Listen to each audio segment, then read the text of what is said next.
des hôtels que les gens posent dans la vie. Est-ce que quelqu'un me comprend? Alors cette chose-là est en train de compliquer les gens. Parce que tu dois retenir cette chose ici. Quand on pose quelque chose sur l'autel, la chose doit crier.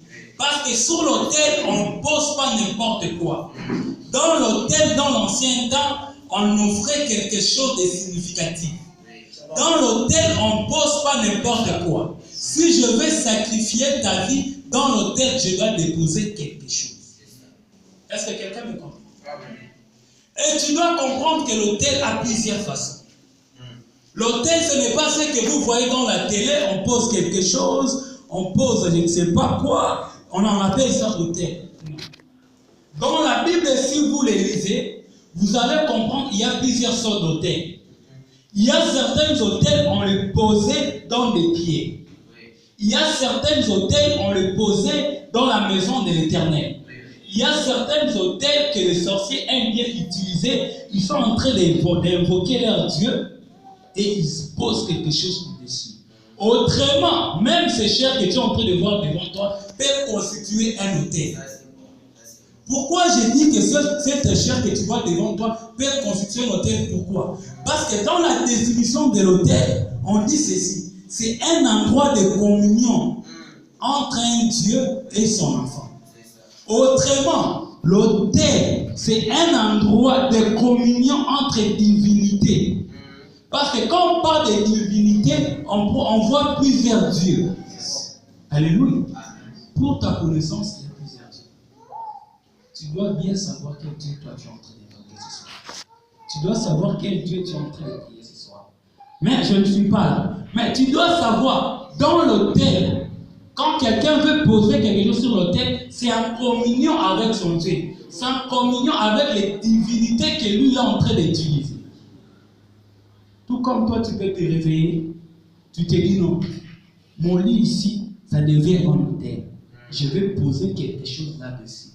Tout comme tu peux te dire, comme j'irai dans les 2 jours de la prière, je vais poser quelque chose. Quand j'irai voir l'homme de Dieu, c'est que je vais déposer là. C'est ça mon autel. Tu peux prendre un homme de Dieu, tu te dis que c'est un autel. Parce que dans l'ancien temps, quand l'ange a apparu à Gédéon, Gédéon n'avait pas le temps d'aller voir des sacrificateurs. Mais pourtant, l'ange lui a dit, sur cette pierre ici, c'est ça l'autel, tu dois offrir quelque chose. C'est pour cela déjà dès le départ,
quelque chose de mal, cet autel ne créera jamais son autel.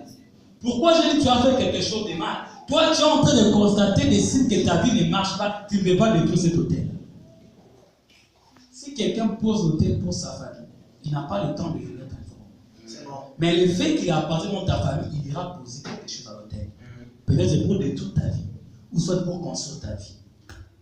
J'aime bien des parents qui prennent le temps de poser des histoires dans les hôtels pour les enfants.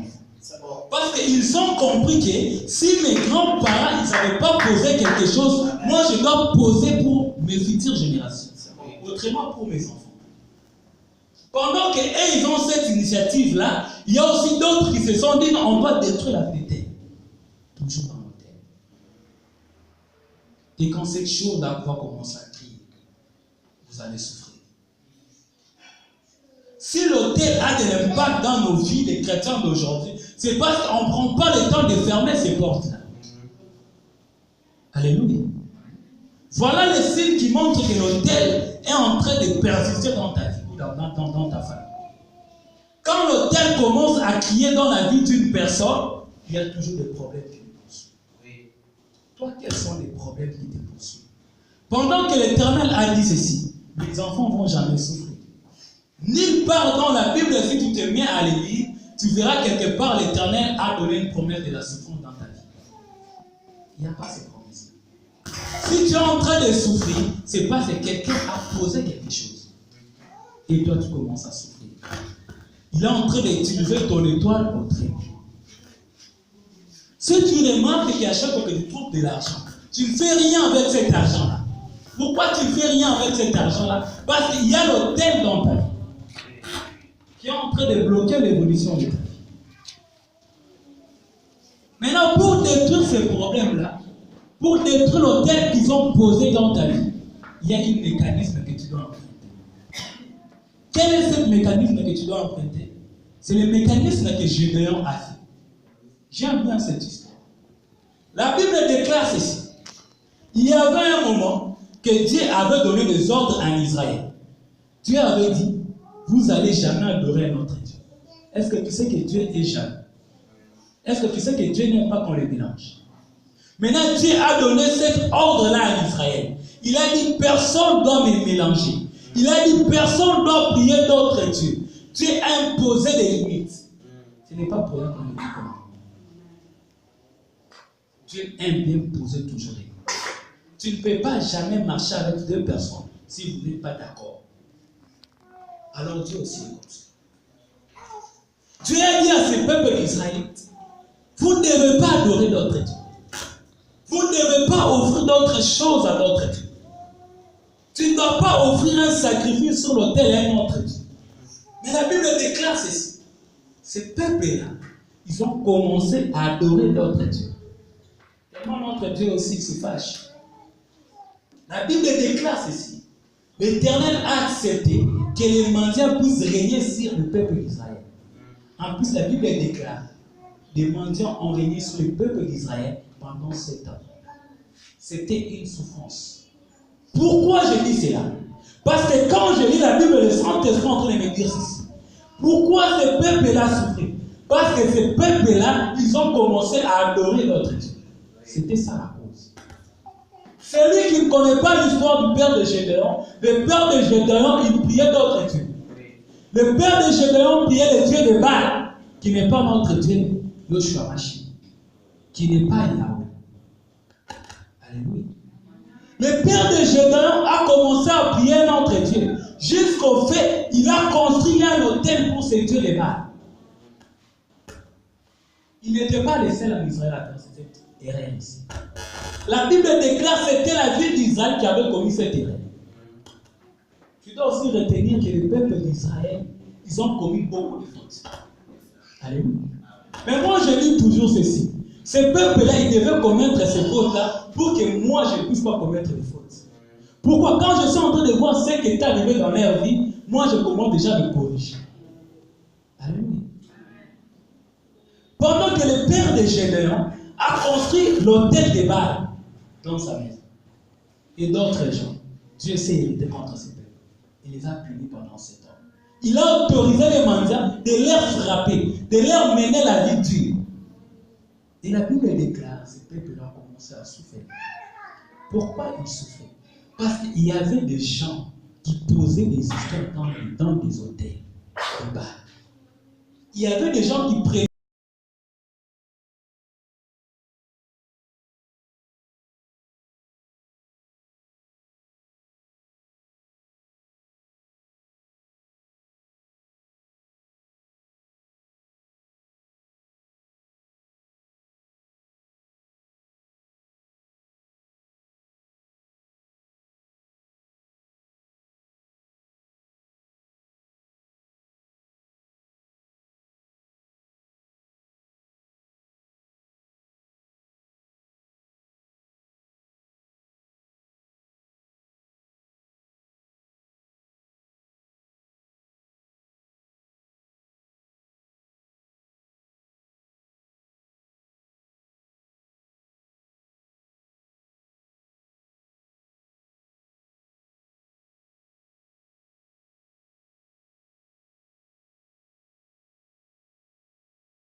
offrir des histoires à notre Dieu. Notre Dieu est jamais. Gédéon a commencé à dire à l'ange. Mais la Bible nous dit que nos grands, nos ancêtres, ils étaient libérés de l'Égypte vers Canaan. Mais pourquoi nous on souffre aujourd'hui? Ce n'était pas pour rien que Gédéon posait ces questions-là à l'ange. La Bible me dit ceci, que quand Gédéon posait ces questions, c'était pour arranger l'alliance entre Dieu et ses enfants. Tu ne peux jamais détruire l'autel que quelqu'un a posé sur ta vie si tu n'arranges pas ton alliance avec Dieu. Si ton alliance avec Dieu est détruite, ça ne sert à rien de prier. Ta prière ne sera jamais acceptée. Alléluia. Il faut prier avec connaissance. Gédéon savait qu'il y a des problèmes dans cette vie. C'est vrai. C'est vrai, on a fait appel à l'Éternel, il a envoyé son serviteur. C'est bien. Mais est-ce que l'alliance qui existe entre nous et Dieu persiste toujours? Gédéon n'avait pas le temps de poser des questions à d'autres gens. Gédéon, il a attaqué directement Dieu. Gédéon disait à Dieu, mais ça ne marche pas. Il a commencé à étaler des problèmes pour remettre l'alliance entre nous et son Créateur. La Bible déclare que c'était le premier autel que Gédéon avait posé. Quel a été cet autel? Gédéon, quand il a vu l'ange de l'Éternel, il lui a étalé tous ses problèmes.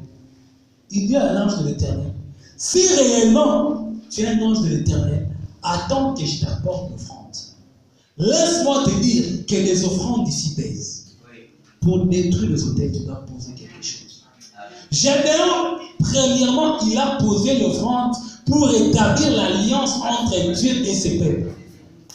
Il a dit, si réellement tu es l'ange de l'Éternel, attends que je te pose quelque chose dans l'autel. L'ange de l'Éternel lui a autorisé, là, il va chez toi à la maison, prends des viandes, prends tout ça, une autre fois je l'expliquerai. Et il est parti chez lui à la maison, l'ange l'attendait. Gédéon, quand il a pris ces choses, il venait poser ça sur l'offrande pour rétablir l'alliance entre Dieu et eux. La Bible déclare, c'était seulement sur une pierre qu'un ange lui a dit, dépose ces choses dans l'autel. C'est pour cela que je t'ai dit, tu peux étaler même un autel comme ça. Cette prière ici, on a pris le temps de les préparer. Donc, il y a une autel de l'Éternel en ce lieu. Tout ce que toi, tu vas déposer à l'intérieur, l'Éternel va l'accueillir. Quand il a posé l'offrande dans l'autel, l'ange lui a dit, va maintenant. Il a rétabli l'alliance. Quand il y a l'alliance entre Dieu et son peuple, Dieu commence directement à défendre son peuple. Autrement, Dieu lui-même commence à détruire les autels que les autres ont placés. Alléluia. Quelqu'un avait dit que lui, il ne va jamais étudier. Lui, il ne va jamais percer dans la vie. Lui ne verra jamais clair dans la vie. Ce sont les autels qui sont en train de détruire. Maintenant, il faut prendre le temps de détruire une part. Ce n'est pas facile, mais c'est facile avec Dieu. Quand il a fait ces choses, c'est là l'Éternel lui dit, va un héros. Va avec la force que tu as. Va maintenant attaquer ce qui t'est compliqué. Va détruire ce qui t'est compliqué. Laisse-moi te dire, pour détruire les hôtels que tes ancêtres ont pris 50 ans pour construire, ça ne demande pas 1000 personnes, ça demande juste une seule personne pour le détruire. Pour construire l'hôtel, ça demande du temps. Mais pour le détruire, ça ne demande jamais du temps. C'est pour ça que le monde est en train de dire c'est facile pour construire. C'est difficile pour construire, mais c'est facile pour détruire. Parce qu'ils savent, quand quelqu'un veut construire quelque chose, c'est difficile. Pour établir l'alliance avec Dieu, c'est difficile. Nous demandons la vie de la sainteté. Ce que toi tu aimais faire avant, lui il appelle ça péché. Moi avant, j'aimais suivre n'importe quoi à la télé. Mais pendant que la Bible me dit, il y a d'autres choses que tu ne peux pas regarder. Mais c'était difficile pour moi d'accepter ces choses. Mais pour rétablir l'alliance avec mon Dieu, j'étais obligé d'accepter. Alors toi aussi, ce qui est difficile dans ta vie, aujourd'hui, accepte de laisser. Pour rétablir l'alliance. C'est là Dieu dit à Gédéon, va un héros. Quelqu'un qui délivre Israël. Mais toi, tu as peur de délivrer ta femme. Mais lui, il a délivré Israël. Autrement, c'est comme si c'est toi-même, tu délivres 7 pays ici, le Congo. C'est possible. Dieu n'a pas besoin de 50 personnes pour délivrer ce pays. C'est bon. Dieu a juste besoin d'une seule personne. Dieu n'a pas besoin de 5 personnes de ta famille pour détruire les hôtels. Dieu a besoin de toi. C'est pour cela que ces prières ne fait pas pour tout le monde. Ce n'est pas tout le monde qui a cette capacité de détruire l'hôtel. L'hôtel qui régnait sur le monde, Dieu n'avait pas besoin d'envoyer 3 de ses enfants. Bon, je crois qu'il n'a même pas 3. Mais il a pris le temps d'envoyer une seule personne qui est Jésus de Nazareth pour nous libérer, pour détruire l'hôtel qui existe. C'est pour cela, si je compte bien, c'est difficile de voir des personnes de la même famille prier d'une même dimension. Avant, je disais pourquoi. Je me posais cette question-là, pourquoi. Mais aujourd'hui, le Saint-Esprit me révèle qu'il n'a pas besoin de plusieurs personnes. Sinon, on va arracher la gloire de Dieu. Dieu n'aime pas qu'on arrache sa gloire. C'est pour cela qu'il te suscite dans ta famille. Alléluia. Il te suscite. Parce que quand tu vas réussir à détruire ces hôtels, tu diras que non, il y a un Dieu qui m'a aidé. Mais si on a 4 à 5, on dirait que c'est notre force. C'est pour cela que Dieu suscite toujours cette personne. Dans la vie d'Israël, Dieu a dit c'est magique. Ce soir, l'Éternel te voit que toi. Pour détruire l'hôtel. C'est là l'Éternel dit maintenant, va avec la force que tu as. Ne t'appelle pas bébé spirituel, tu n'es pas bébé spirituel. Peut-être à l'âge, tu peux avoir 10 ans, mais spirituellement, tu as 90 ans. Moi, j'aime toujours quand d'autres prophètes me prophétisent. Je suis encore jeune, oui. Mais quand ils me voient, ils me disent, non, toi, tu es vieux. Je te vois avec des cheveux blancs. Moi, maintenant, je me vois là. Mais s'ils me disent, c'est ma baba, ou ta famille, je suis triste. Mais quand ils commencent, c'est ma baba. Mais la kona, nous, la mou, qui tu as, je dis, voilà. Il comprend que spirituellement, que je suis fort. Il comprend que lui, physiquement, il est plus jeune que moi. Mais spirituellement, il doit m'apprendre les choses. Amen. Il est temps que les gens puissent avoir peur de toi. Amen. Parce que ce soir, tu vas remplacer. Mais ne néglige pas la force que tu as. Même si tu pries pendant 10 minutes, ce soir, force toi à prier pendant 30 minutes. Amen. Alléluia. C'est la force que l'Éternel t'a donnée. Va avec la force que tu as. Si tu veux détruire les hôtels, va vers la force que tu as. Même si c'est un sorcier, on te dit non, non, ta tante, ton oncle là, il est ici, c'est Dieu. Toi, il ne faut pas avoir peur. Va détruire les hôtels que lui a pris le temps d'essayer. C'est pour cela que Gédéon voulait présenter sa faiblesse devant Dieu. Dieu lui dit non, non, non. Toi, tu es vaillant. Va.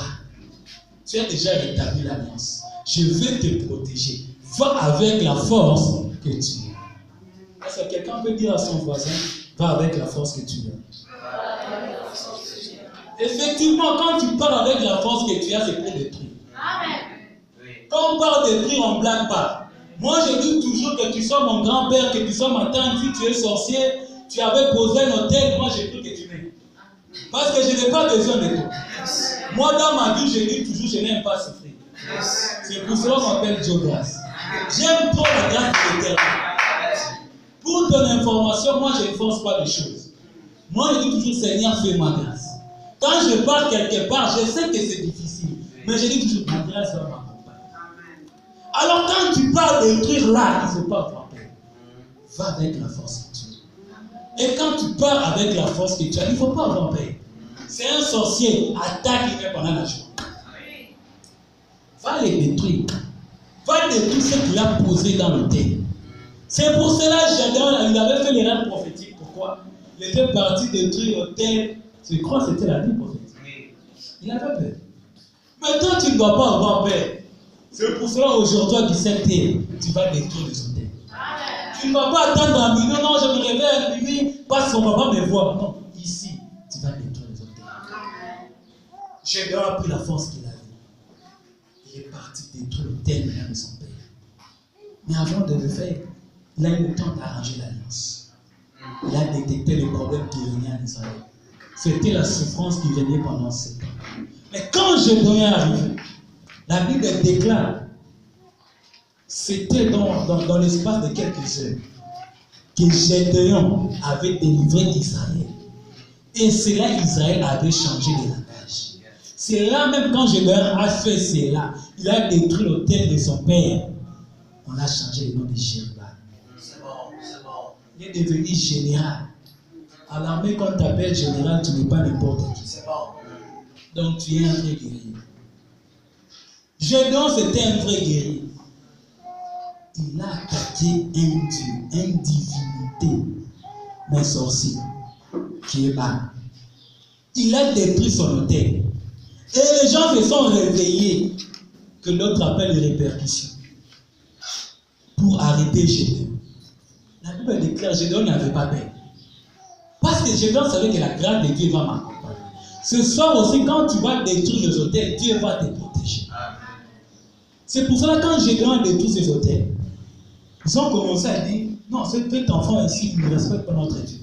Quelle force qu'il a? Pourquoi il a détruit ces hôtels? On doit le tuer, on doit le tabasser. Mais, subitement, celui qui servait mal, c'était son père, il a commencé à protéger Gédéon. C'est pour ça que les obstacles qui sont devant toi, ça va se transformer aux avantages. Son père, il sert une divinité qui est balle. Mais il commence à protéger son fils. Il commence à dire, mais si Baal est Dieu, qui vient plaider sa cause lui-même, ce soir quand on va détruire les hôtels, si quelqu'un veut t'attaquer, dis-lui qu'il vient plaider sa cause lui-même. Et tu diras aussi à Dieu, viens plaider ta cause toi-même. Parfois, il ne faut pas défendre Dieu. Moi, quand je vois les hôtels, Je dis toujours à Dieu, Père, moi, je dois réussir aux études. Ça, ce sont des hôtels. Je n'ai pas le temps de lire de 8h à 18h. Fais-moi grâce. Lui-même, il vient défendre sa cause. Alléluia. Mais tu dois quand même étudier. Quand Gédéon fait ces choses, il a détruit l'autel.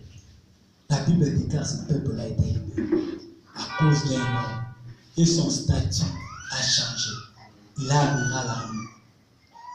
Non armée physique et armée spirituelle. Toi aussi ce soir, quand tu vas détruire les hôtels là, l'Éternel va te sélectionner. Parmi les gens qui vont commencer à révéler les choses cachées. L'Éternel m'a montré ces choses, il m'a dit. Plein de gens en ce lieu, l'Éternel leur montre des histoires. Plein de gens en ce lieu, l'Éternel leur révèle des histoires. Mais c'est vous qui vous avez peur. Alléluia. Oui, je vous dis la vérité. Dieu t'a déjà montré que non, c'est ton oncle, c'est ta tante, c'est telle personne qui avait posé le texte sur ta vie. Mais tu as peur. Ce soir, l'Éternel m'a dit de vous dire la vérité. Ce qu'il t'avait montré là, ce qu'il t'a dit là, c'est ce que toi tu dois détruire. Ce que tu as remarqué là, c'est ce que tu dois détruire. Si tu as remarqué que c'est notre arrière-cambo qui avait posé quelque chose sur la terre, ce soir, attaque ça. Et ce soir, tu dois détruire ces hôtels. Il ne faut pas avoir peur. Tu dois être courageux. L'Éternel a besoin d'un héros ce soir. L'Éternel a besoin d'un guerrier ce soir pour libérer sa femme. Ce soir, tu ne détruis pas les hôtels seulement pour ta vie. Tu détruis les hôtels pour ta famille. Ce soir, tu détruis les hôtels pour l'univers en entièreté. Comme Jésus lui-même nous a montré l'exemple. Il n'avait pas détruit les hôtels seulement pour nous. Notamment, il a détruit l'hôtel de la loi. Parce que la loi est universelle. Mais Christ est venu détruire cet hôtel. On parle de la grâce. Toi aussi, ce soir, tu vas détruire les hôtels. Mais il ne faut pas avoir peur. Va avec la force que tu es. Est-ce que quelqu'un sait ce que l'Éternel avait montré là? Je n'ai pas envie de te rappeler ce qu'il t'avait montré. Mais si m'autorise, je vais te le dire. Il y a des gens qui avaient rêvé que telle personne est complète. Est-ce que j'ai mot? Mais ce soir, tu vas venir les détruire. Ce que lui-même t'a révélé, c'est ça même la prophétie par excellence. Parce que là, il n'y a pas d'interprète. C'est lui-même qui t'a révélé que non, dans tes études, si ça ne passe pas, c'est dû à ça. Dans ton mariage, si ça ne passe pas, c'est dû à ça. Lui-même, il a pris le temps de te le démontrer. Mais ne doute pas. Viens maintenant détruire ces hôtels. Je te laisse quelques secondes pour te souvenir de ce qui est en train de bloquer ta vie. Il est temps maintenant qu'on doit poser quelque chose sur l'autel. Notre autel, premièrement, de ce soir, c'est la prière. Alléluia. La Bible dit ceci. L'Éternel n'a pas seulement besoin de nos offrandes. Il a aussi besoin de notre prière. Alors, ce que tu vas d'abord poser comme première chose à l'autel, c'est la prière. Tu vas voir ces lieux ici comme un salle de sacrifice. Vois-le comme un endroit que tu veux poser quelque chose à travers ta prière. Maintenant, commence à regarder les problèmes qui compliquent ta vie. Est-ce que tu vois ces problèmes? Commence à regarder ces problèmes. Et maintenant, à travers la prière, tu vas dire à Dieu, Père, si c'est le célibat, si c'est la pauvreté, présente-le devant l'autel devant l'Éternel. Dis à Dieu, Père, plaide ma cause. Viens détruire cet autel. J'ai besoin de toi. Il n'y a que Dieu qui peut détruire cet autel sans te demander quelque chose. Si moi je prie pour toi et que cet autel tombe, je vais te dire Amen en sang de grâce. Mais si c'est Dieu lui-même qui détruit cet autel-là, il ne va rien te faire. Alléluia. Alors, comme premier remède, c'est la prière. Et puis notre deuxième remède, ce sont les offrandes. Ce soir, fais de ton mieux. Fais de ton mieux de déposer quelque chose. Alléluia. Fais de ton mieux. Même un franc comme on le dépose aussi. Alléluia. Parce que notre prière doit être accompagnée par quelque chose. Est-ce que quelqu'un me comprend ce soir? Est-ce que quelqu'un me comprend? Alors, comme je t'ai laissé le temps de détecter ce qui compliquait ta vie, Fais comme je t'ai. Il a arrangé l'alliance avec toi. Tu diras maintenant à Dieu, Père, je vais arranger l'alliance avec toi. Ces hôtels doivent être détruits. Mais je ne sais pas si tu as bien marché avec Dieu. Commence à prier là-dessus. Commence à arranger l'alliance avec Dieu. Père éternel, dans le nom de Dieu.